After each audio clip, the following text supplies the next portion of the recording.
Parece una vieja ridícula arruinando mi encuadre. La voz de Valeria, mi nuera, cortó el aire tranquilo de la tarde como un cuchillo afilado. Mis manos, que sostenían con cariño la regadera de latón con la que cuidaba mis helechos, se detuvieron a medio movimiento. El agua dejó de caer. Por un instante, el único sonido fue el murmullo artificial de las voces de sus amigas a través del teléfono que sostenía. Un pequeño portal a un mundo que me era ajeno y hostil. Sentí el peso de sus ojos. No solo los de ella, sino los de esas mujeres desconocidas que me observaban desde la pantalla, juzgando a la anciana que se atrevía a existir en el fondo de su lujosa vida. La palabra ridícula rebotó en las paredes de mi mente, despojándome del aire, convirtiéndome en una extraña dentro de mi propia casa, en un estorbo para la felicidad prefabricada que ella se empeñaba en proyectar al mundo desde la sala que yo misma había decorado con tanto esmero hace tantos años. No respondí. No hubo un grito, ni una lágrima, ni siquiera un suspiro que delatara la herida que se abría en mi pecho. Mi cuerpo simplemente continuó con la tarea. Lentamente, con una deliberación que no sentía en mi interior, incliné de nuevo la regadera y dejé que el agua fresca besara las hojas verdes y sedientas de la planta. Unas gotas cayeron sobre mis zapatos gastados. Me concentré en ese pequeño acto, en el ciclo de la vida, en dar de beber a algo que dependía de mí, como una forma de anclarme a la realidad, de no dejar que su desprecio me disolviera en el aire. Valeria ya se había girado, su voz ahora melosa y dulce, mientras describía a sus amigas de Polanco el bolso de diseñador que reposaba en su regazo, un regalo que, sin ella saberlo, había salido directamente de mi cuenta bancaria. Yo terminé mi tarea en silencio, convirtiéndome en la sombra que ella deseaba que fuera, una figura anónima que se desvanecía en el fondo de su perfecta y brillante existencia. Pero por dentro, una tempestad se desataba. La humillación no fue solo una palabra. Se sintió como una dolencia física, una piedra helada y pesada que se instaló en el fondo de mi estómago, robándome el calor. Un escalofrío recorrió mi espina dorsal, un frío que nada tenía que ver con la brisa que entraba por la ventana. Era el frío de la soledad, del reconocimiento amargo de que para la esposa de mi único hijo, yo no era más que un objeto fuera de lugar, un mueble viejo y polvoriento que afeaba su impecable decoración. Mis 80 años de vida, mis sacrificios, el amor que derramé en cada rincón de esa casa, todo se redujo en un segundo a esa única y cruel etiqueta. Ridícula. El corazón me latía con una fuerza sorda, no de ira, sino de una tristeza profunda, una que pesaba más que todos los años que llevaba a cuestas y que me hacía cuestionar el mismísimo propósito de mi presencia en su mundo. Mientras ella reía y gesticulaba frente a la pantalla, yo me erguí lentamente, sintiendo el crujido de mis rodillas, un recordatorio tangible del tiempo que había pasado. La observé por un momento más, no con rencor, sino con una claridad casi dolorosa. Vi la fragilidad detrás de su arrogancia, la desesperada necesidad de aprobación en cada una de sus palabras.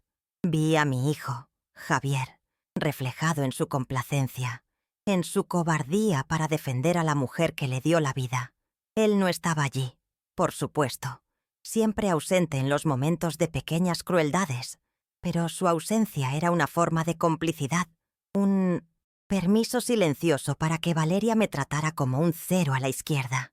Comprendí que su desdén no era un acto aislado, sino la culminación de miles de pequeños desprecios, de miradas de fastidio y de silencios incómodos que yo había soportado por amor, por mantener una paz familiar que ahora me daba cuenta de que nunca había existido realmente.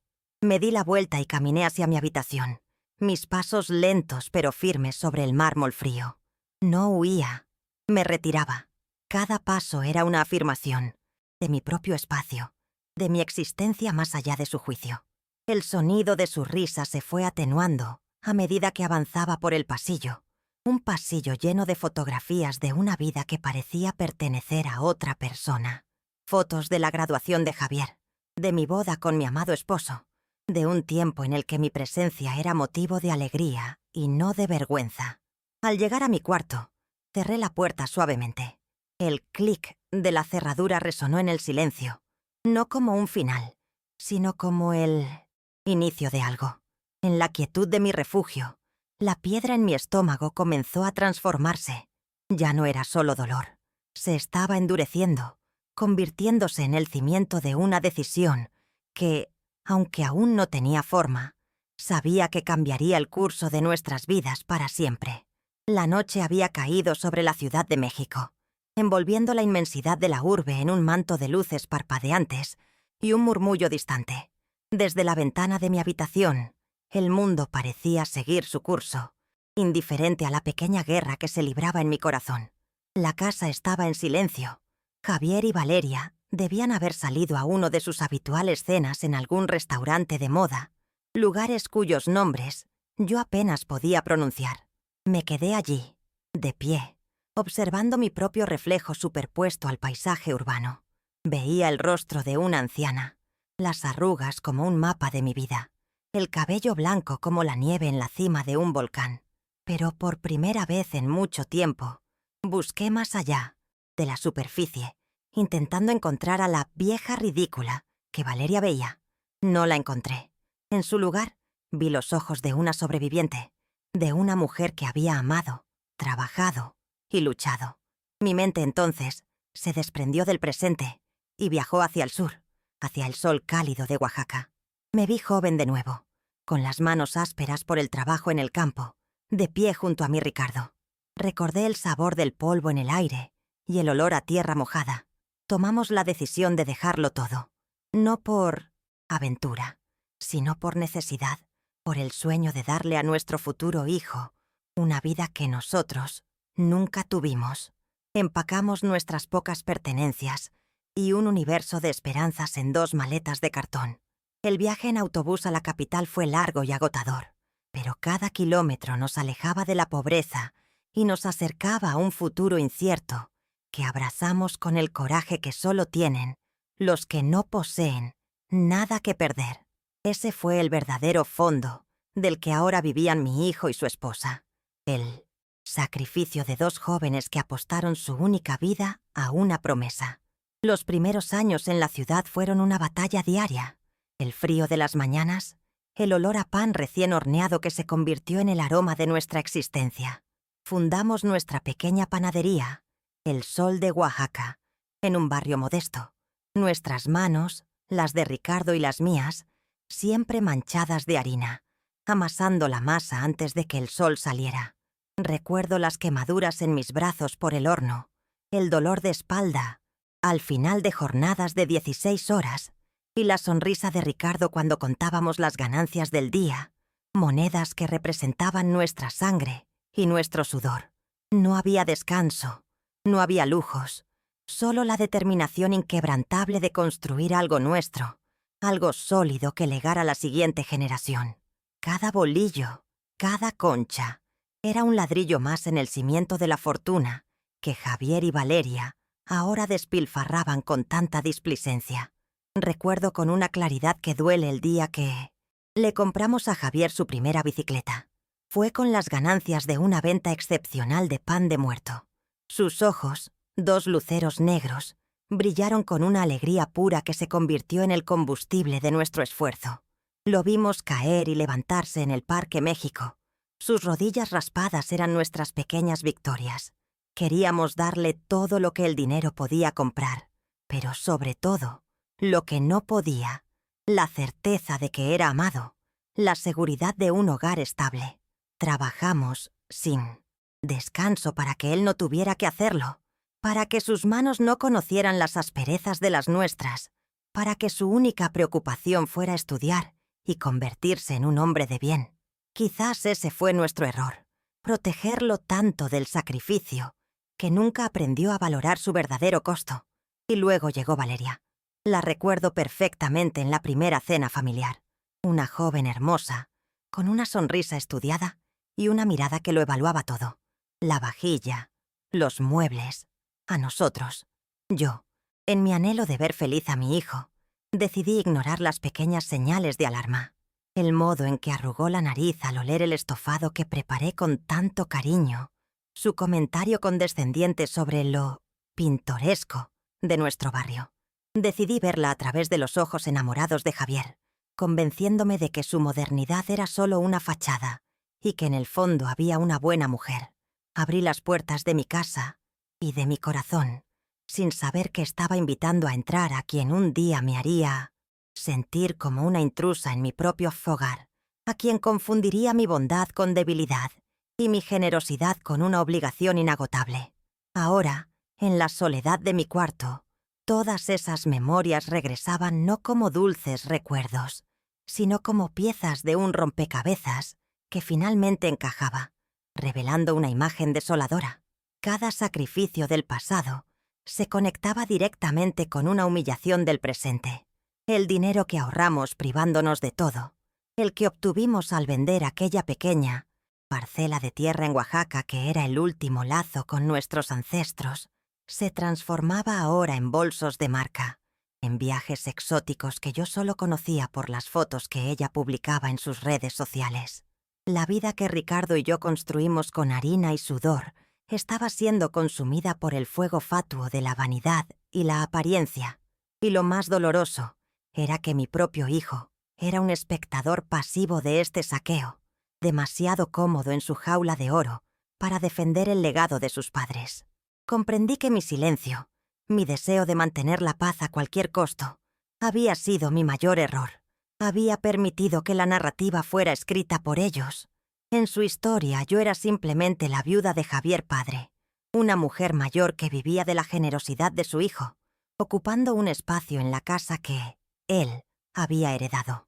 El mito del fondo dejado por Ricardo era una mentira conveniente que yo misma había permitido crecer, por no querer complicar las cosas con explicaciones sobre inversiones y cuentas. Ellos se aferraron a esa ficción porque les permitía gastar sin culpa, les permitía verme como una carga y no como la fuente de todo lo que poseían. Me habían borrado de mi propia historia, relegándome al papel de un personaje secundario y molesto. Pensé en Ricardo. ¿Qué diría él si viera esto? Mi Ricardo, un hombre de pocas palabras, pero de una dignidad inmensa. Jamás habría tolerado una falta de respeto, ni por un segundo. Él construyó nuestro patrimonio para darnos seguridad, para asegurar el futuro de Javier, no para financiar un estilo de vida basado en el desprecio. Su recuerdo, en lugar de traerme más tristeza, encendió algo dentro de mí, una chispa. El recuerdo de su fuerza se convirtió en mi propia fuerza. Él no estaría aquí para defenderme, así que yo tendría que hacerlo por los dos, por su memoria, por mi honor, por los años de trabajo que se negaban a reconocer. La dignidad, ese era el verdadero legado que él me había dejado, y yo lo había guardado bajo llave por demasiado tiempo. Fue entonces, con la mirada fija en mi propio reflejo en el cristal, que la decisión se tomó. No fue un arrebato de ira ni un deseo de venganza. Fue algo mucho más tranquilo y profundo. Fue un despertar, un reconocimiento silencioso de que el amor no puede existir sin respeto. Y yo había permitido que me faltaran al respeto de la manera más fundamental. La piedra helada en mi pecho no se derritió, sino que se transformó, se convirtió en acero. La certeza de lo que debía hacer se apoderó de mí con una calma absoluta. Ya no había dudas, ni miedo, ni vacilación. Solo un camino claro y directo que se abría ante mí. Tenía que reclamar lo que era mío, no solo la casa y el dinero, sino mi lugar en el mundo, mi autoridad como matriarca de esta familia. Ya no era la víctima de su historia. A partir de esa noche, yo tomaría la pluma y comenzaría a escribir mi propio final, un capítulo donde la dignidad no era negociable. La vieja ridícula les iba a enseñar una lección que nunca olvidarían, no con gritos ni con llantos, sino con la fuerza silenciosa de la verdad. Me moví con una nueva determinación, una que nacía de la tristeza pero que florecía en resolución. Me alejé de la ventana y me senté en el borde de mi cama. La ciudad seguía su ritmo ajeno a mí, Pero yo ya no me sentía sola ni pequeña.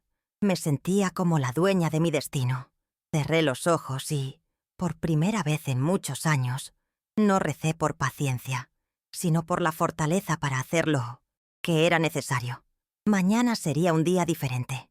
Mañana, Elena, la de Oaxaca, la de la panadería, la viuda de Ricardo, volvería a tomar el control.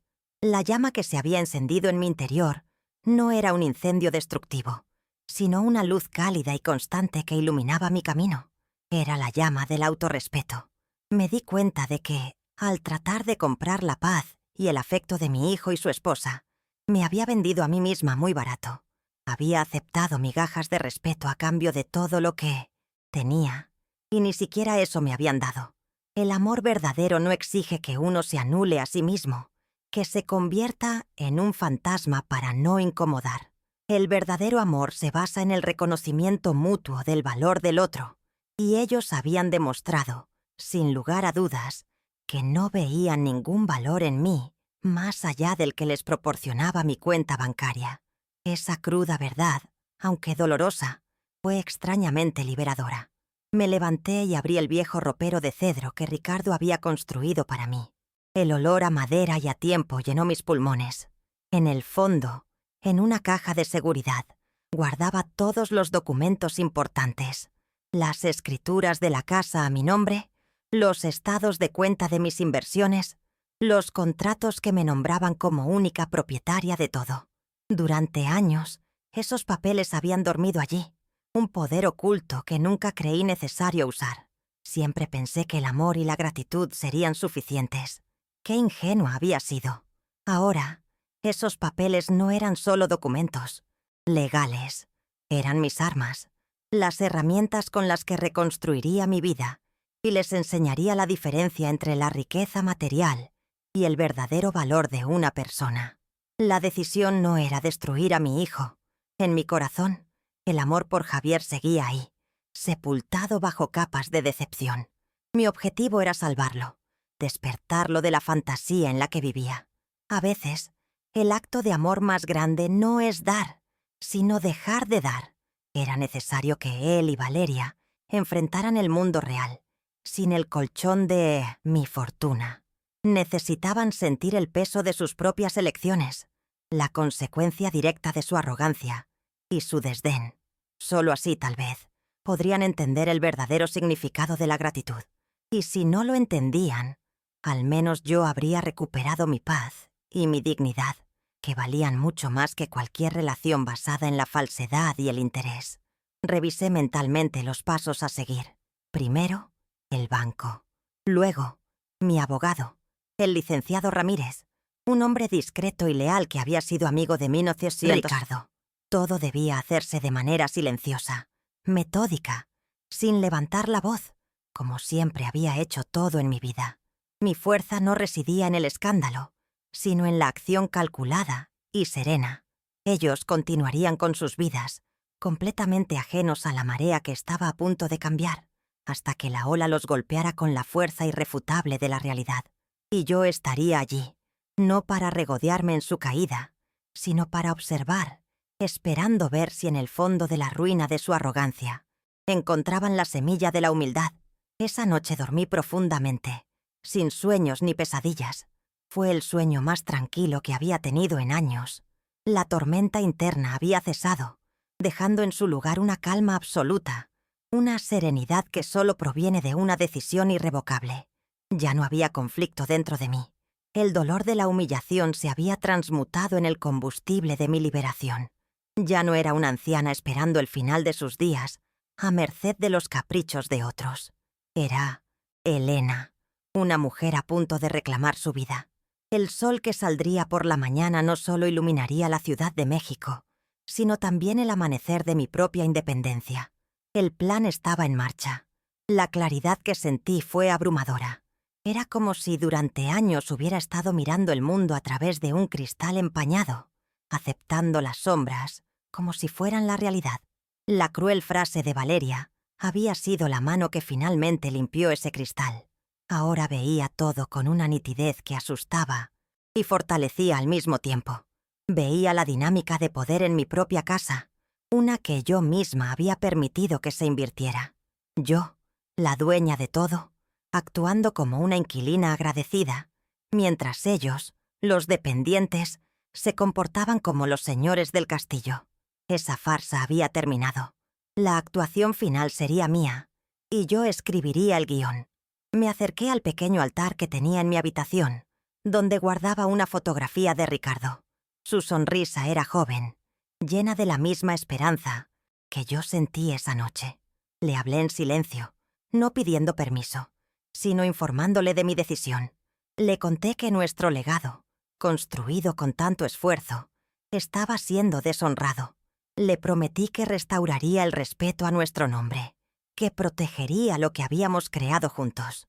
Sentí como si su presencia me aprobara, como si su espíritu estuviera a mi lado, dándome el último empujón que necesitaba. Ya no estaba sola en esto. Tenía la fuerza de mi pasado, la claridad de mi presente y la determinación de mi futuro. Finalmente me acosté en mi cama, sintiendo el frescor de las sábanas. La casa seguía en un silencio sepulcral.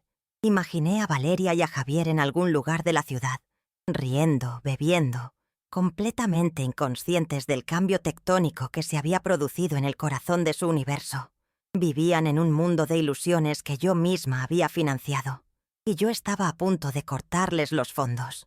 No por maldad, sino como un acto de amor propio, y quizás, el más duro, acto de amor maternal. Tenían que aprender que la dignidad no se puede comprar con ninguna tarjeta de crédito, y yo estaba a punto de cancelar las suyas. El primer paso de mi nuevo camino estaba decidido. Me desperté antes de que el primer rayo de sol se asomara por el cerro de la silla, una costumbre grabada en mi ser desde mis días en la panadería. Pero esa mañana, el ritual se sentía diferente.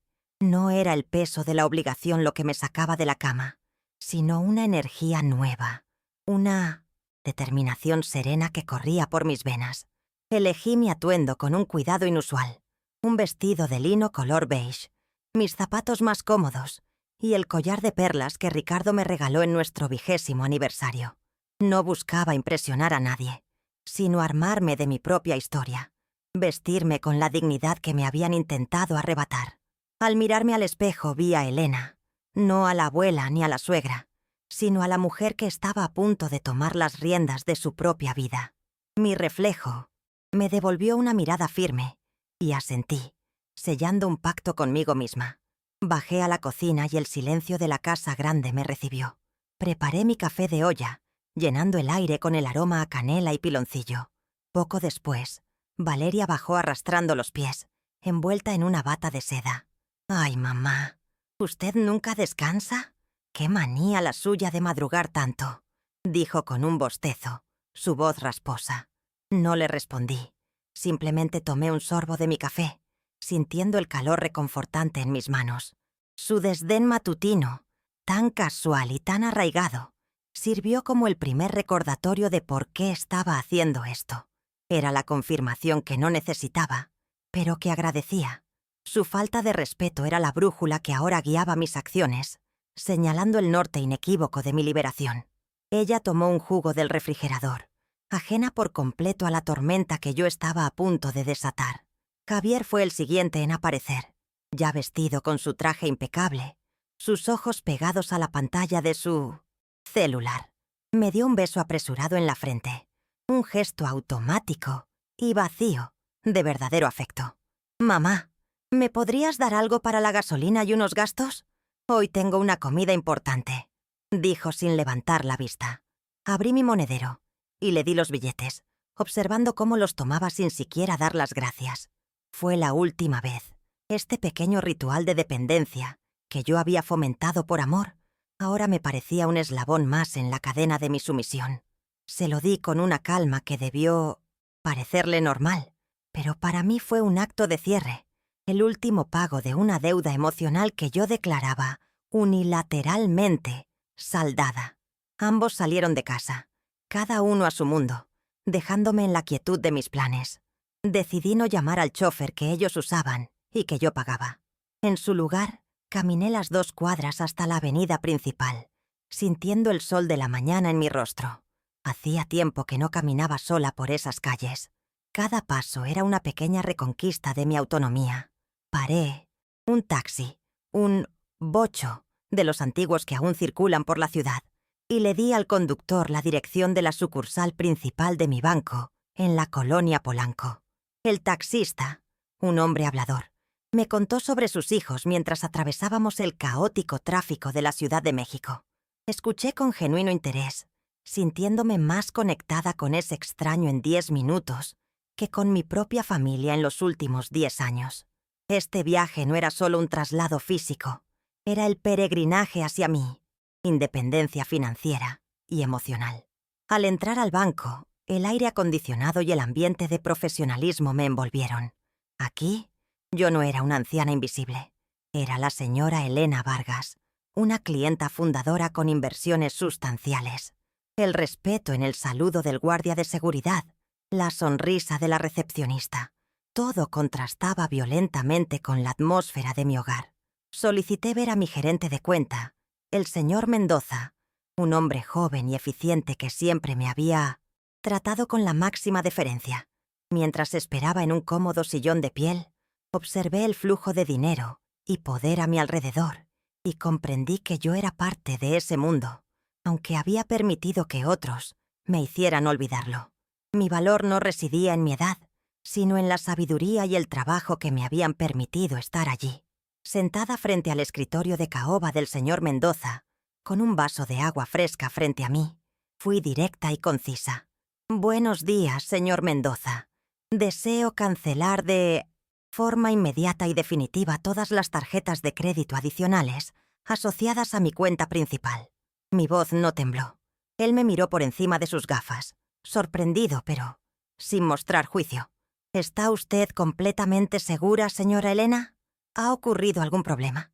Simplemente lo miré a los ojos y asentí lentamente. «Estoy completamente segura. No hay ningún problema. Solo una decisión. No necesitaba dar explicaciones. Era mi dinero, mi cuenta, mi voluntad». Él, como buen profesional, comprendió que la decisión era inamovible y procedió a preparar la documentación necesaria para ejecutar mi orden. Mi mano no vaciló al firmar cada uno de los documentos. La tinta negra sobre el papel blanco parecía indeleble, final. Pensé en todas las firmas que había estampado a lo largo de mi vida. La que me unió en matrimonio con Ricardo. La que nos hizo dueños de la panadería. La que inscribió a Javier en las mejores escuelas. Una firma es una promesa, un compromiso. Y con esta nueva firma, rompía la promesa de un sustento incondicional y firmaba un nuevo contrato conmigo misma, uno basado en el autorrespeto. Me di cuenta de que ser madre no significaba firmar un cheque en blanco para toda la vida. Significaba dar las herramientas para construir una vida, pero no la obligación de financiar la demolición de la propia dignidad. Salí del banco sintiéndome más ligera, como si me hubiera quitado un peso de encima que llevaba años cargando. Mi siguiente destino era el despacho del licenciado Ramírez, en el corazón del centro histórico. El edificio, con su fachada de cantera y sus patios interiores, respiraba historia y solidez, como el propio abogado. Ramírez había sido más que un asesor legal. Fue amigo íntimo de Ricardo y testigo de nuestro progreso desde cero. Al verme entrar, su rostro se iluminó, pero su sonrisa se atenuó al notar la nueva seriedad en mi mirada. Me hizo pasar a su oficina, llena de libros y recuerdos, y me sirvió un café. No me apresuró. Esperó, con la paciencia de un viejo amigo, a que yo estuviera lista para hablar. Y entonces le conté todo, desde las pequeñas humillaciones diarias hasta la frase que lo había roto todo. Relaté los hechos sin lágrimas ni autocompasión, como si presentara un informe de daños. Expuse la situación con la misma claridad con la que había tomado mi decisión. El licenciado Ramírez me escuchó atentamente, sus manos entrelazadas sobre su escritorio, asintiendo de vez en cuando. Cuando terminé, el silencio llenó la habitación por un momento. Luego se inclinó hacia adelante y me dijo con una voz grave y llena de convicción: «Hiciste lo correcto, Elena. Tardaste, pero hiciste lo correcto». Ricardo no habría esperado menos. Estaría muy orgulloso de ti hoy. Sus palabras fueron un bálsamo para cualquier duda residual que pudiera albergar mi alma. No era una mujer vengativa. Era una mujer justa. Su validación me dio la fuerza final para el siguiente paso. Quiero que prepares todos los documentos necesarios para recuperar mi casa a mi nombre. Dales un aviso de desalojo. 30 días, ni uno más, ni uno menos. Le instruí con voz firme. Él simplemente tomó una libreta y comenzó a anotar, sin cuestionar mi decisión. Mientras lo veía escribir, reflexioné sobre la naturaleza de un hogar. Ricardo y yo tardamos una vida en construir el nuestro, ladrillo a ladrillo, sacrificio a sacrificio. Y ahora, para reclamarlo, todo lo que se necesitaba era un conjunto de documentos legales y la voluntad de hacerlos valer. Un hogar no es solo un techo y 4 paredes. Es un santuario de respeto y amor. Y cuando deja de serlo, a veces hay que purgarlo para que vuelva a encontrar su sagrado propósito. Al salir del despacho del abogado, sentí una extraña sensación de libertad. En lugar de ir directamente a casa, le pedí al taxista que me llevara a nuestro antiguo barrio. Caminé por las calles que conocía como la palma de mi mano, hasta llegar al local donde una vez estuvo El Sol de Oaxaca. Ahora era una tienda de celulares, su fachada brillante y moderna. Pero si cerraba los ojos, todavía podía oler el pan caliente, oír la risa de Ricardo y sentir el calor del horno. No sentí nostalgia, sino una profunda sensación de gratitud por la vida que había tenido, por la fuerza que me había dado. Ese lugar fue mi escuela, mi campo de batalla y mi mayor victoria. Me senté en una banca del parque cercano, el mismo donde empujé a Javier en los columpios, el mismo donde le curé las rodillas raspadas.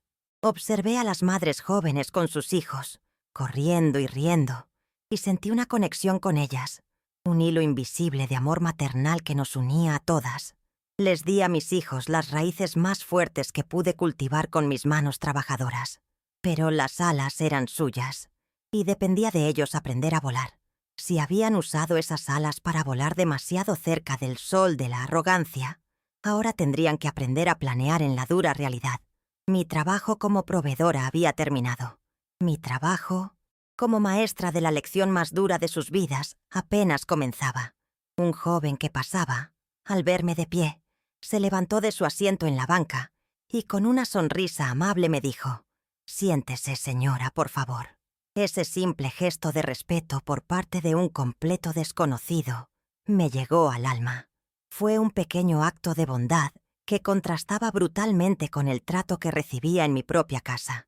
Me confirmó que la decencia y el respeto todavía existían en el mundo, solo que yo había estado buscándolos en el lugar equivocado. La amabilidad de ese joven reforzó mi convicción de que no estaba pidiendo demasiado. Simplemente estaba reclamando la cortesía básica que todo ser humano, y especialmente una madre, merece. Decidí almorzar en una pequeña fonda del mercado, un lugar bullicioso lleno de los aromas de la verdadera comida mexicana. Pedí un plato de mole oaxaqueño, mi favorito, y cada bocado era un regreso a mis orígenes, a la esencia de quién era yo. La comida era deliciosa, auténtica, pretensiones. Pensé en los platillos extravagantes y diminutos que Valeria fotografiaba para sus redes sociales, comida diseñada más para ser vista que para ser disfrutada. Me di cuenta de que su vida, como su comida, era pura fachada, carente de la sustancia y el sabor de la realidad. Yo, en cambio, estaba redescubriendo el placer de lo simple, de lo genuino. Regresé a casa al final de la tarde. La encontré vacía y silenciosa, una calma tensa antes de la tormenta. Subí a mi cuarto y guardé los recibos del banco y la tarjeta del abogado en mi caja de seguridad, junto a las escrituras. Eran la prueba de mi día de emancipación. Me senté en mi sillón junto a la ventana y retomé mi tejido, una actividad que siempre me había tranquilizado. Las agujas se movían con un ritmo constante y metódico, cada puntada un paso más hacia mi nueva vida. Estaba tejiendo un futuro diferente para mí, uno donde la paz no dependería de la aprobación de nadie. Valeria llegó poco después, hablando a gritos por el celular, quejándose con una de sus amigas porque una boutique de lujo había cometido un error con su pedido. Pasó por delante de la sala sin siquiera mirarme, completamente absorta en su drama superficial. Su ceguera ante todo lo que no fuera ella misma era asombrosa. Era como vivir con un fantasma que se creía la reina del castillo. Pero los fantasmas no pueden firmar cheques, y las reinas necesitan un reino que las sustente. Su pequeño imperio estaba a punto de desmoronarse, y ella ni siquiera sospechaba que la arquitecta de su ruina estaba a solo unos metros de distancia. Más tarde, Javier llegó a casa, con el rostro tenso por el estrés del trabajo. Se dejó caer en el sofá y se quejó de un cliente difícil y de la presión de su jefe. Se lamentaba de lo difícil que era ganar dinero, sin tener la menor idea de que la verdadera fuente de sus ingresos estaba a punto de secarse. Lo escuché en silencio, con una mezcla de compasión y resignación. Lo amaba, era mi hijo, pero el amor ya no podía ser ciego. Para que él pudiera crecer, para que pudiera convertirse en el hombre que yo esperaba que fuera, tenía que caer. Y yo, su madre, tenía que ser la que le quitara la red de seguridad. Mi última acción del día fue regar mis plantas, las mismas que habían sido el catalizador de todo. Toqué sus hojas con ternura, sintiendo su vida silenciosa bajo mis dedos. Este simple acto ya no era una fuente de humillación, sino un símbolo de mi resistencia. Yo, como mis plantas, necesitaba cuidado y respeto para florecer, y había decidido que no esperaría más a que otros me lo dieran. A partir de ahora, yo sería mi propia jardinera. La casa estaba en silencio, pero era un silencio cargado de secretos y de poder. Ellos dormían en la ignorancia, mientras yo velaba, serena y segura, esperando el amanecer del día en que la verdad, finalmente, saldría a la luz.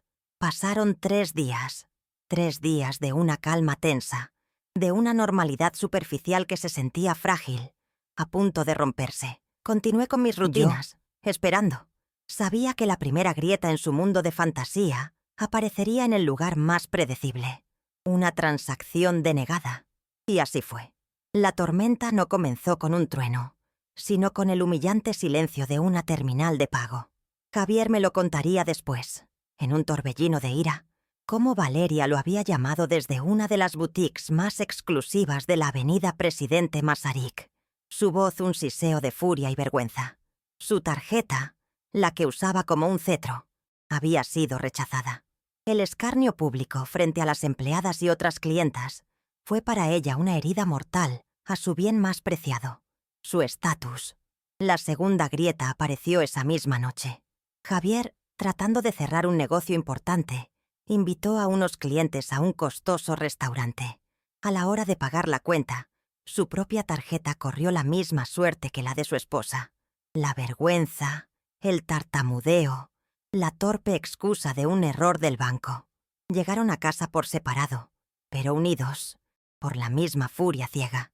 Entraron como 2 huracanes, listos para culpar al banco, al sistema, al gobierno, a cualquiera que no fueran ellos mismos. Sus voces retumbaban en el vestíbulo, una cacofonía de indignación y privilegio herido, completamente ajenos a que la causa de su caos no estaba en una oficina lejana, sino esperando tranquilamente en la sala de estar. Me encontraron sentada en mi sillón favorito, el que daba al jardín. A mi lado, en una silla dispuesta con antelación, se encontraba el licenciado Ramírez, impecable en su traje oscuro, con un maletín de cuero reposando a sus pies. Sobre la mesita de centro, una tetera de porcelana humeaba suavemente junto a 3 tazas. La escena era de una serenidad tan calculada que chocó de frente con su furia descontrolada, desinflándola al instante. Sus gritos se ahogaron en sus gargantas, reemplazados por una confusión palpable. La presencia de mi abogado transformó una disputa doméstica en un asunto de una gravedad que no supieron cómo procesar. Se detuvieron en seco, mirándonos, sus rostros una mezcla de desconcierto y una incipiente aprensión. Valeria fue la primera en recuperar el habla, aunque su voz había perdido su filo autoritario, reemplazado por un tono de irritación defensiva. «¿Mamá?», ¿Qué significa esto? ¿Por qué está aquí el licenciado? Hubo un problema absurdo con las tarjetas. El banco va a oírme mañana. Aún intentaba enmarcar la situación dentro de su lógica, donde ella era la víctima y yo una espectadora senil. Javier, por su parte, adoptó un tono falsamente conciliador, tratando de minimizar la situación. «Mamá, seguro es un malentendido.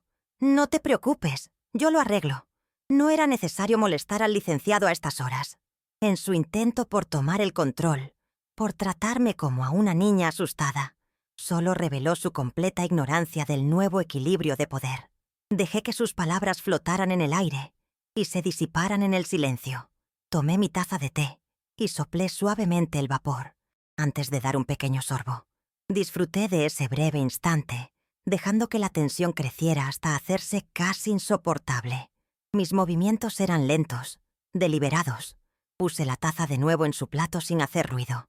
Solo entonces levanté la vista y los miré directamente, primero a mi hijo, luego a ella. Mi voz, cuando finalmente hablé, fue suave, apenas un murmullo, pero cortó el silencio con la precisión de un bisturí. No hay ningún malentendido, Javier, y el banco no cometió ningún error. Cada palabra fue medida, despojada de toda emoción, excepto de una certeza absoluta. El licenciado Ramírez, a una señal casi imperceptible de mi parte, se inclinó hacia adelante, abrió su maletín y extrajo una carpeta de color manila. La colocó sobre la mesita de centro, entre ellos y yo. El suave sonido del cartón contra la madera fue como el golpe de un mazo en un tribunal. Valeria y Javier miraron la carpeta como si fuera una serpiente. «Las tarjetas de crédito», continué con el mismo tono tranquilo. «No tienen ningún problema. Simplemente fueron canceladas. Esta mañana. Por mí». La confusión en el rostro de Javier se profundizó, mientras que el de Valeria se contrajo en una mueca de incredulidad y desdén. «¿Usted? Usted no puede hacer eso. Esa es nuestra cuenta. Es el dinero del fondo de mi suegro». Fue entonces cuando decidí derrumbar el pilar sobre el que habían construido toda su vida de mentiras.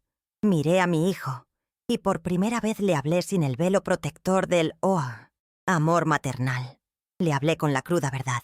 «Javier, el fondo que dejó tu padre se terminó hace más de 10 años. Lo usamos para pagar tu maestría en el extranjero. ¿Recuerdas? Para cumplir tu sueño». Hice una pausa, dejando que la información penetrara en su mente aturdida. Desde entonces, cada peso que han gastado, la casa, los coches, las colegiaturas de mi nieto, los restaurantes, los viajes, los bolsos de tu esposa, cada centavo ha salido de mis cuentas personales. Padre y yo ganamos trabajando de sol a sol en la panadería. El silencio que siguió fue más estruendoso que cualquier grito. Era un vacío absoluto. El sonido de un universo que se desmorona. Los ojos de Javier se abrieron de par en par, su boca ligeramente entreabierta en un gesto de shock total. Valeria simplemente negaba con la cabeza, una risa incrédula y nerviosa escapando de sus labios. Para rematar la revelación, añadí la estocada final, mi voz tan firme como el roble. «¿Y esta casa, Valeria? La que planeaban vender para financiar tu galería de arte y comprarme un apartamento más seguro. Esta casa nunca fue de Javier. Siempre ha sido mía. Y solo mía». Concluí mi declaración y tomé otro sorbo de té, observando cómo la realidad los golpeaba con la fuerza de un ciclón. La reacción de Valeria fue la de un animal herido. El color desapareció de su rostro, dejándolo con una palidez cerúlea. Su máscara de sofisticación y arrogancia se hizo añicos, revelando la desesperación que había debajo. Se abalanzó sobre la carpeta que había puesto el abogado y la abrió con manos temblorosas. Sus ojos volaban sobre los documentos, las copias de los estados de cuenta, los saldos de mis inversiones y, al frente de todo, la escritura de la propiedad, con mi nombre, Elena Vargas, viuda de Morales, como única y absoluta propietaria. Un sonido ahogado, a medio camino entre un sollozo y un jadeo, salió de su garganta. La evidencia era irrefutable, un muro de papel contra el que su mundo, de apariencias, acababa de estrellarse. Javier, por otro lado, no explotó. Se implosionó. Se dejó caer en el sofá más cercano como si sus piernas hubieran perdido toda su fuerza. Hundió el rostro entre sus manos, su cuerpo sacudido por un temblor visible. Para él, el golpe fue doble. No era solo la pérdida del dinero y el estatus, era la aniquilación de la narrativa de su propia vida. Nunca fue el exitoso hombre de negocios que mantenía a su familia con el legado de su padre. Había sido, sin saberlo, un niño mantenido, un actor en una obra financiada enteramente por la mujer a la que había permitido que su esposa humillara. La vergüenza debió ser un veneno recorriendo sus venas. Me miró por encima de sus dedos, y en sus ojos vi el terror de un hombre que se ve a sí mismo por primera vez. Valeria, al no encontrar consuelo en los papeles, levantó la vista hacia mí, sus ojos inyectados de una furia impotente. La incredulidad se había transformado en acusación. «¡Mentirosa!», siseó, su voz aguda y estridente. «Es una vieja mentirosa. Nos engañó. Nos hizo creer». No la dejé terminar. No necesitaba hacerlo. Su ira era la confesión de su propia codicia y ceguera. Se había engañado a sí misma, creyendo la fantasía que más le convenía. Nunca se preguntó de dónde venía el dinero. Simplemente lo gastó. Su indignación no era por la mentira, sino por el hecho de que la fuente de sus lujos se hubiera secado. Me levanté, mi movimiento calmado y final. El licenciado Ramírez, entendiendo que la reunión había concluido, sacó un último documento de la carpeta. El aviso de desalojo. Lo colocó suavemente sobre la pila de papeles frente a Valeria. «La vieja ridícula», dije, usando sus propias palabras contra ella. Mi voz sin un ápice de triunfo, solo de una finalidad serena. Ha decidido que su dinero ya no financiará el irrespeto y la humillación. Los miré a ambos, dos estatuas rotas en medio de las ruinas de su vida. «Esta es mi casa. Tienen 30 días para desocuparla y encontrar un nuevo lugar para vivir». No hubo más que decir. El peso de mis palabras llenó la habitación, aplastando cualquier posible réplica. Di media vuelta y, junto al licenciado Ramírez, salí de la sala, dejándolos solos con la devastadora verdad y las consecuencias de sus actos. No sentí alegría ni venganza, solo la extraña y melancólica paz que sigue a una amputación necesaria. Había cortado la parte enferma de mi vida para salvar el resto. Al subir las escaleras hacia mi habitación, podía sentir el silencio sepulcral que dejé atrás, un silencio en el que, por fin, mi propia voz podía volver a escucharse con claridad. El poder, me di cuenta en ese momento, no residía en el dinero mismo, sino en la capacidad de decir no. Durante años mi poder había estado latente, oculto bajo capas de amor incondicional y un deseo de paz familiar. Había dicho sí a todo, sí a sus caprichos, sí a sus demandas, sí a su falta de respeto. Esa noche, al pronunciar las palabras cancelaban su estilo de vida y reclamaban mi hogar, había desatado ese poder. No fue un acto de agresión, sino el acto definitivo de autopreservación. Les había quitado el control no solo de mis finanzas, sino de mi vida, y al hacerlo, me la había devuelto a mí misma, completa y sin condiciones. Los siguientes 30 días transcurrieron en una atmósfera densa y extraña, como el aire pesado que precede a una tormenta. La casa, que antes resonaba con la música fuerte de Valeria, o sus llamadas telefónicas, se sumió en un silencio antinatural. Nos cruzábamos en los pasillos como fantasmas, sin mirarnos, cada uno confinado a su propia isla de resentimiento o de paz. Por las noches, a través de las paredes, escuchaba los ecos de sus discusiones. Ya no eran las peleas altivas de antes, sino susurros desesperados y llenos de acusaciones. Oía el llanto frustrado de Valeria y la voz apagada y derrotada de Javier. Yo no intervenía. Me limitaba a escuchar el lento y doloroso desmantelamiento de su matrimonio, un edificio construido sobre los cimientos podridos de la codicia y la apariencia.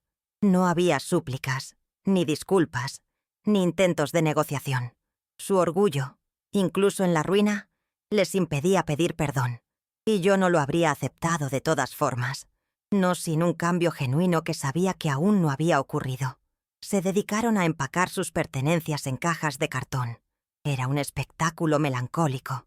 Todos esos objetos de diseñador, los trofeos de su vida de opulencia, parecían ahora tristes y fuera de lugar, despojados de su poder simbólico. Eran solo cosas, incapaces de comprarles la dignidad o de revertir el cataclismo que habían provocado. Observé el proceso desde la distancia, sin una palabra, permitiendo que la consecuencia de sus actos fluyera sin mi interferencia. Eran los arquitectos de su propio exilio. El día de su partida fue gris y nublado, un reflejo del ánimo que reinaba. Los hombres de la mudanza trabajaron en silencio, sacando cajas y muebles bajo la mirada perdida de Valeria. Ella nunca me miró. Su rostro era una máscara de ira y humillación. Javier, en cambio, se acercó a mí justo antes de cerrar la puerta por última vez. Parecía haber envejecido 10 años en un mes. «Mamá, yo...», comenzó a decir, su voz quebrada, pero las palabras no salieron. No supo qué decir, cómo empezar a desentrañar el nudo de su cobardía y su complicidad. Simplemente asentí, un gesto que no ofrecía perdón, pero que reconocía su dolor. Luego, cerró la puerta. El sonido del cerrojo encajando en su lugar fue el punto final de un capítulo de mi vida. La casa quedó en un silencio absoluto. Pero a diferencia del silencio opresivo de los días anteriores, este era un silencio limpio, expansivo, lleno de posibilidades. Era el silencio de la libertad. Por primera vez en años, sentí que el aire que respiraba era completamente mío. Caminé por las habitaciones vacías, mis pasos resonando en el espacio. El eco no era de soledad, sino de soberanía. La casa volvía a ser mi hogar, mi santuario, y no el escenario de la vida de otros. Sentí un profundo alivio, una paz que se asentó en mi alma como polvo de oro. No era la alegría de la victoria, sino la serena satisfacción de la justicia restaurada. Mi dignidad, que había estado exiliada en mi propio hogar, por fin había vuelto a casa. Con el tiempo, las noticias de su nueva vida me llegaron de forma fragmentada, a través de comentarios indirectos. Se habían mudado a un pequeño departamento rentado en Nalmiefcientos, Iztapalapa, un universo de distancia del lujo de Polanco. La caída fue brutal. Javier, sin las conexiones y el respaldo financiero que mi nombre le proporcionaba de forma invisible, perdió su prestigioso trabajo. Tuvo que aceptar un empleo modesto en una oficina, con un sueldo que apenas cubría sus necesidades básicas. El hombre que se quejaba del estrés en su lujosa oficina, ahora enfrentaba la verdadera ansiedad de no saber si llegaría a fin de mes. Era una lección de humildad impartida por la más dura de las maestras, la realidad. Para Valeria la consecuencia fue aún más devastadora. Su identidad estaba intrínsecamente ligada a su estatus social y a la admiración que generaba en sus redes sociales. Despojada de su capacidad para comprar y ostentar, se volvió invisible. Su perfil de Instagram, antes un vibrante escaparate de opulencia, quedó en silencio. Sus amigas, aquellas que reían en sus videollamadas, se desvanecieron como fantasmas en cuanto supieron que la fuente de su generosidad se había secado. Enfrentó su mayor temor, no la pobreza, sino la irrelevancia. Tuvo que confrontar un mundo que no podía ser filtrado ni editado, un espejo que le devolvía la imagen de una mujer ordinaria, vacía de todo lo que una vez la definió. Confieso que no sentí placer al imaginar sus dificultades. En el fondo de mi corazón, persistía el dolor por el fracaso de mi hijo, por la dureza de la lección que se vio obligado a aprender. Sin embargo, este sentimiento estaba eclipsado por una abrumadora sensación de paz. Había sido una cirugía necesaria y dolorosa para extirpar un tumor de arrogancia y falta de respeto que amenazaba con consumirlo todo. Cada noche, al acostarme en el silencio de mi casa recuperada, no sentía rencor, sino una profunda gratitud por haber tenido la fuerza de hacerlo. Había ganado una batalla, no contra ellos, sino por el derecho a existir con dignidad en mis propios términos, y esa victoria valía cualquier tristeza residual. Los primeros días de mi nueva soledad los dediqué a un ritual de purificación. Abrí cada ventana de la casa, dejando que el viento corrigiese y se llevara los últimos vestigios de su presencia. Saqué de las cajas de almacenamiento mis viejos tesoros, mis tapetes oaxaqueños, mis fotografías en marcos de plata, los pequeños objetos de cerámica que había coleccionado a lo largo de los años. Quité los fríos y minimalistas adornos de Valeria y los reemplacé por los colores y texturas de mi vida. La casa, lentamente, comenzó a respirar de nuevo. Dejó de ser una vitrina impersonal y fría para volver a ser el hogar cálido y lleno de historia que Ricardo y yo habíamos construido juntos. Redescubrí las alegrías simples que había olvidado. El placer de preparar una sola taza de café por la mañana y beberla lentamente en el jardín, sin la prisa ni la tensión de su presencia. El gozo de escuchar mis propios pensamientos, sin ser interrumpidos por música estridente o conversaciones vacías. La libertad de leer un libro durante horas sin que nadie me mirara con fastidio. La soledad no era una ausencia, sino una presencia, la mía. Me reencontré conmigo misma, con la mujer que había sido sepultada bajo las obligaciones de ser madre y la resignación de ser una suegra tolerada. Estaba floreciendo en el silencio. Comencé a frecuentar mi antiguo barrio, el lugar donde mis raíces seguían firmemente plantadas. Me reencontré con viejas amigas, comadres de toda la vida con las que había perdido el contacto.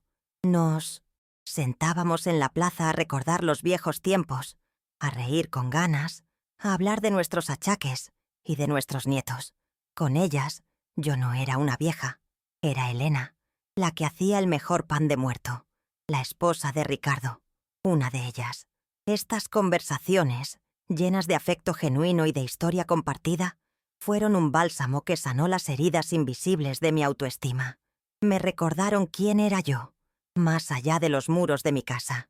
Con el control total de mis finanzas, decidí que mi dinero, ganado con tanto esfuerzo, debía tener un propósito más noble que financiar la vanidad. Tras una cuidadosa investigación, visité un pequeño albergue para niños huérfanos en una de las zonas más necesitadas de la ciudad. El lugar estaba lleno de carencias, pero también de un amor y una dedicación que me conmovieron profundamente. Hablé con la directora, una mujer incansable, y sin revelar la cantidad, me comprometí a hacer una donación mensual sustancial y anónima. El dinero que antes compraba bolsos de lujo, ahora compraría medicinas, comida y educación. Este se sentía como el verdadero legado de Ricardo y mío. La única conexión que mantuve con mi hijo fue a través de mi nieto, Mateo. Al principio fue difícil. Javier comenzó a traerlo los sábados por la tarde. Esas primeras visitas fueron tensas, cargadas de un silencio incómodo. Javier se mostraba humillado, cohibido, incapaz de mirarme a los ojos por mucho tiempo. No hablamos de lo sucedido. Simplemente nos enfocamos en el niño, que se convirtió en un puente frágil, pero necesario entre nuestros dos mundos rotos. Yo recibía a mi nieto con los brazos abiertos, asegurándome de que el conflicto de los adultos nunca lo salpicara. Él era la única parte inocente en toda esta triste historia. Con Mateo, decidí hacer lo que su padre y su madre nunca habían hecho: enseñarle el valor de sus raíces. Desempolvé las viejas recetas de la panadería y juntos, en la cocina que ahora olía a levadura y a canela, amasamos pan. Sus pequeñas manos cubiertas de harina me recordaban a las de Javier cuando era niño. Mientras esperábamos que la masa subiera, le contaba historias. No cuentos de hadas, sino la historia real de su abuelo Ricardo, de cómo cruzó el país con un sueño, de cómo construyó un negocio con sus propias manos. Le hablé del valor del trabajo, de la honestidad y del respeto. Estaba sembrando en él las semillas de un legado diferente, uno que no se medía en pesos, sino en principios. Le enseñé que el orgullo no viene de la marca de tu ropa, sino de la calidad de tu trabajo y de la bondad de tu corazón. Mateo escuchaba con una atención fascinante, sus ojos de niño absorbiendo cada palabra. A través de él, Estaba construyendo una nueva conexión con mi hijo, educando al padre a través del nieto. Quizás, al ver a su hijo aprender las lecciones que él había olvidado, Javier podría empezar a recordar el hombre que estaba destinado a ser. Poco a poco, noté un cambio en Javier. Durante sus visitas, comenzó a quedarse un poco más. Dejó de mirar su teléfono y empezó a observar. Un día, sin que yo se lo pidiera, me ayudó a podar las rosas del jardín. Otro día me preguntó por la receta del mole de mi madre. Pequeños gestos, pero significativos. Era como si, despojado de las distracciones de su vida anterior, estuviera redescubriendo el mundo real, un mundo donde las cosas se cuidan, se construyen y se aprecian. Estaba empezando a ver, quizás por primera vez, el esfuerzo que había detrás de la comodidad que siempre había dado por sentada. Un sábado por la tarde, mientras Mateo jugaba en el jardín, Javier y yo nos quedamos solos en la cocina. Él miraba una vieja foto de su padre y mía, colgada en la pared. Él era un buen hombre, dijo en voz baja. Luego se giró hacia mí, y sus ojos estaban llenos de una tristeza que nunca antes le había visto. «Perdóname, mamá», dijo, y esta vez las palabras fluyeron. «No por el dinero. Perdóname por mi silencio, por todas las veces que ella te faltó al respeto y yo no dije nada, por no haberte defendido. No hubo excusas, solo una confesión pura y dolorosa». Me acerqué y le puse una mano en el hombro. El primer paso para ser un hombre, Javier, es reconocer cuándo no lo has sido. Mi vida social floreció de una manera que nunca había imaginado. Empecé a invitar a mis viejas amigas a comer a casa los domingos. La casa, antes un mausoleo silencioso, se llenó de nuevo de risas, de conversaciones animadas y del delicioso aroma de la comida, casera. Mis amigas traían a sus nietos, y el jardín se convirtió en un paraíso de juegos infantiles. Era una vida social basada en el afecto genuino, en el placer de la compañía, no en la necesidad de impresionar o de ser visto. Me sentía rica de una manera que el dinero no puede comprar, rodeada de un amor que era real y recíproco. Descubrí la inmensa alegría de la soberanía personal, el poder de decidir mi propio horario, de comer lo que me apetecía, de escuchar la música que me gustaba, de llenar mi casa con el aroma de las flores que yo misma cultivaba. Ya no tenía que caminar de puntillas, midiendo mis palabras y mis acciones para no molestar a nadie. Esta libertad, esta paz, se convirtió en mi mayor lujo.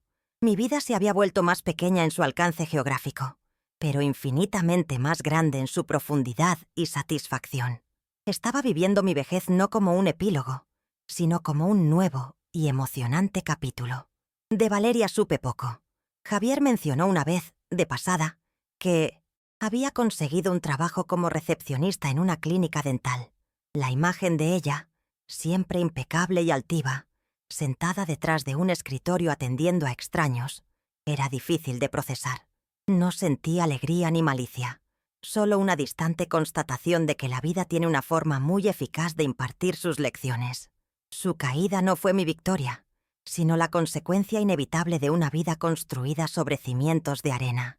Su destino ya no era de mi incumbencia. Ahora, mi vida transcurre en una serena y feliz monotonía. Mis días están marcados por el ritmo del sol y las estaciones. Cuido de mi jardín con un amor renovado. Paso horas leyendo y tejiendo, y espero con ansias los sábados, cuando la risa de mi nieto llena la casa. He encontrado un propósito que va más allá de la maternidad o del sacrificio. Mi propósito es vivir plenamente, con dignidad y en paz. Soy la dueña de mi tiempo, de mi espacio y de mi felicidad. Y ese es el patrimonio más valioso que alguien puede poseer. A menudo mientras riego mis plantas, recuerdo la frase que lo cambió todo. Vieja ridícula. La palabra ya no me causa dolor. Al contrario, la recuerdo con una extraña gratitud. Fue la sacudida que necesitaba para despertar de mi letargo, la ofensa que me obligó a luchar por mi honor. Esa humillación fue el catalizador de mi liberación.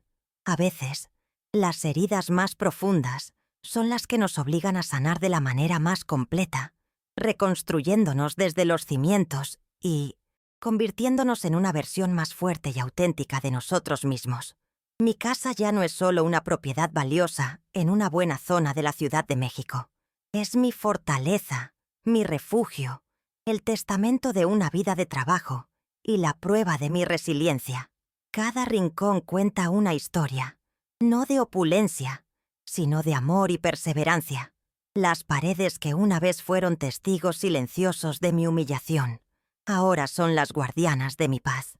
Y en este santuario, rodeada de mis recuerdos y mis plantas, me siento completa. Ya no necesito la aprobación de nadie para saber quién soy y cuánto valgo. El dinero sigue en el banco, trabajando silenciosamente, pero ya no define mi vida. Ahora es solo una herramienta, un medio para asegurar mi tranquilidad y para ayudar a quienes lo necesitan.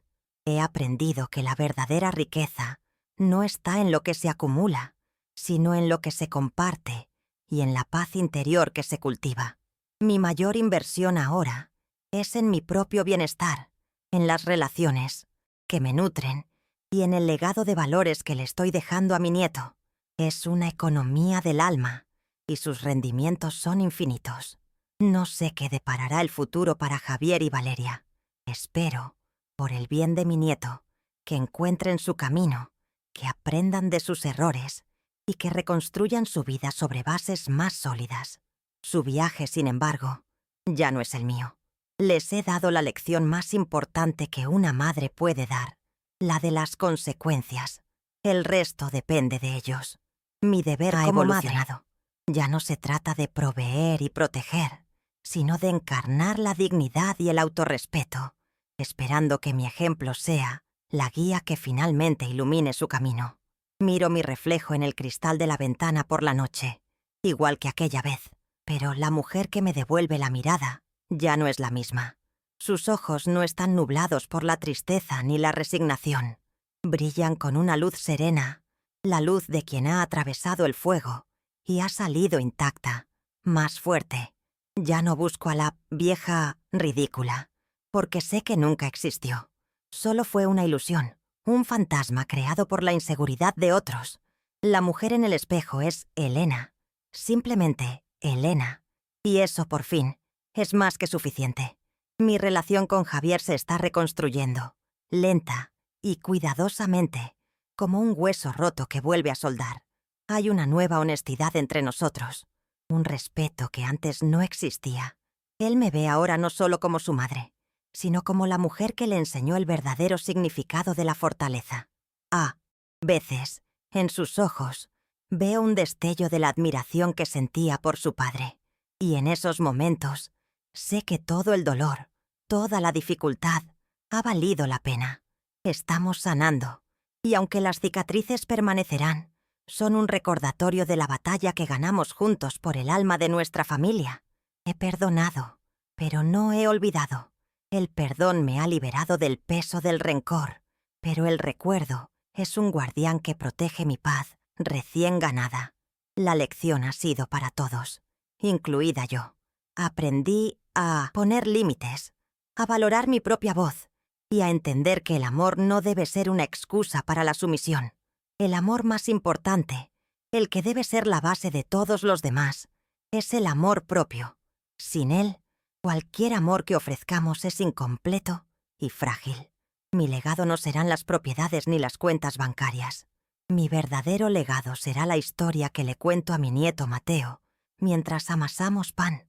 Será la dignidad con la que vivo mis últimos años. Será el ejemplo de una mujer que, cuando fue empujada al borde del abismo, no se cayó, sino que aprendió a volar. Y esa es una herencia que ningún dinero puede comprar y que ningún tiempo puede borrar. Y así, mis días se suceden, cada uno una pequeña joya de paz y gratitud. Mi jardín florece, mi nieto crece, y mi corazón, que una vez se sintió como una piedra fría, ahora late con un calor tranquilo y constante. He recuperado mucho más que una casa y mi dinero. He recuperado mi ser, y en la tranquilidad de mi hogar, rodeada por los frutos de mi trabajo y el amor de quienes verdaderamente importan, he encontrado la felicidad más pura y duradera. He aprendido, en el ocaso de mi vida, la lección más importante de todas. Durante décadas, Creí que el amor de una madre era un sinónimo de sacrificio ilimitado, un pozo sin fondo de dar y perdonar. Estaba equivocada. El amor verdadero no es un cheque en blanco, es un pacto de respeto mutuo. Mi más grande acto de amor por Javier no fue pagarle la mejor educación, ni asegurarle una vida sin preocupaciones. Mi mayor acto de amor fue quitarle todo, forzarlo a enfrentar el peso de sus propias decisiones y de su propia vida. A veces, para ayudar a alguien a encontrar su fortaleza, primero debes dejar de ser su red de seguridad y permitir que sienta el vértigo de la caída. Mi silencio los había malcriado. Mis acciones, espero, los salvarán. La edad, he descubierto, es una coraza invisible. La sociedad a menudo confunde las arrugas con debilidad y el cabello blanco con rendición. Nos ven como seres frágiles, figuras decorativas que no deben estorbar el encuadre de los jóvenes. Pero se equivocan. La vejez no nos quita la fuerza, la destila, la convierte en una sabiduría silenciosa, en una paciencia estratégica. Cada línea en mi rostro es el recuerdo de una batalla ganada, de una lágrima secada, de una alegría vivida.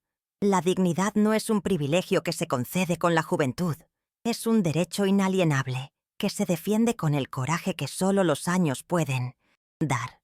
Y aprendí que no hay que levantar la voz para ser escuchada. A veces, una firma tranquila en un papel puede provocar el estruendo más grande.